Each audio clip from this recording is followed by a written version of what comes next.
Hello everyone and welcome to the Video Gadgets Journal, connecting you with your technology. This is the Google Motorola Nexus 6 and as you can see, as I've said before, it is one of the biggest phones on the market. Does that mean we get one of the most powerful phones as well?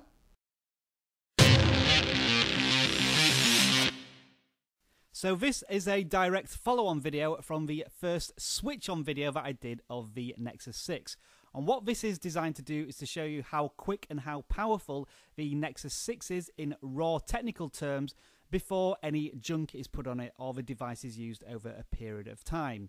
All I've done is installed one application, which is this AnTuTu benchmark program from the Google Play Store.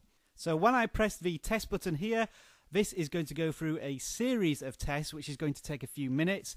This includes a CPU test, RAM test, GPU test and I/O test, and what will happen at the end is I will get a score, which means I can compare it against other devices that have been run through the same benchmarking process. Now I must stress that I personally feel that benchmarking can be a little redundant because all we're going to get here is raw numbers on terms of what the device could possibly do.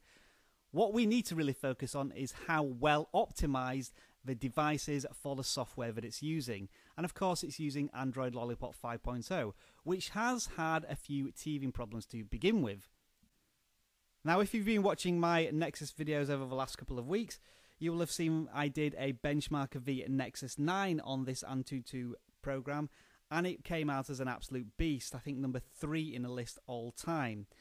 However, when I compared it against the Nexus 7, performance was negligible in terms of speed, and actually the Nexus 9 lagged occasionally, potentially because the new Android Lollipop operating system is having a few teething problems with security encryption, although that is unconfirmed.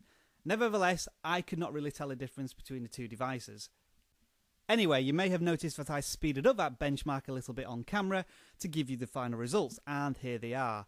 The Nexus 6 is on top of its comparative list. And right off the bat you can see the Samsung Galaxy Note 4 there, just a shade under the Nexus 6.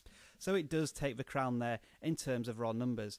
You may have also seen the Samsung Galaxy S5 and the HTC One M8 and the OnePlus One also on that list. Now I must admit I'm not a jargon and technical expert, so the numbers that you're seeing on screen now don't particularly mean much to me, so I'm just going to leave them on screen for you to enjoy and peruse through. But the one question I do have for you is, when you do go for a new device, do you go for the one that's most powerful or includes the most features? You could argue that the Nexus 6 is the most powerful, but it has the least features, although it does have stock Android.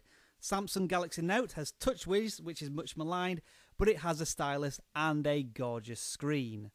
So there you have it, my Nexus 6 is a monster, and in the global rankings it doesn't do too badly. Notice a Nexus 9 device right at the top of the list. Thank you very much for watching this latest episode of the Video Gadgets Journal. If you have any suggestions on tests you would like me to do with the Nexus 6, or indeed specifically any benchmarks, just leave a comment in the video. Take care and I'll see you soon in the next one.